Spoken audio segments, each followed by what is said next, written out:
नामांकन दाखल पर एवं जमुछि प्रचार भोटर को निज आड़ को आकृष्ट करने को विभिन्न रणनीति आपणाउछंती नेता। मयूरभंज जिला सदर महकुमा बारिपदा ठारे हजार हजार समर्थकों सह पदयात्रा रे बाहरी भोट भिक्षा करुछंती मयूरभंज बीजेडी लोकसभा प्रार्थी सुदाम मारांडी एवं बीजेडी बारिपदा विधानसभा प्रार्थी सानंद मारांडी। बारिपदा कृष्णचंद्र गोलेई ठारू पदयात्रा कराई बिजु भवन जाइथिला। शोभायात्रा रे शह शह संख्यार महिला युवा छात्र एवं बीजेडी कर्मकर्ता माने सामिल होइथिले।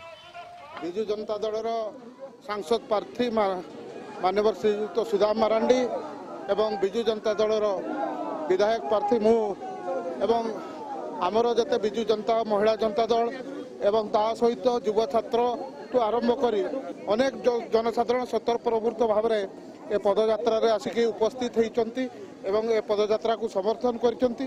एडु आपण माने जानि पारुथिबे से सारा जिल्ला रे आम बारिपदा शहर रे बिजु जनता दल एवं बिजु जनता दल प्रति नवीन बाबू प्रति कौन भाया लहर अच्छी।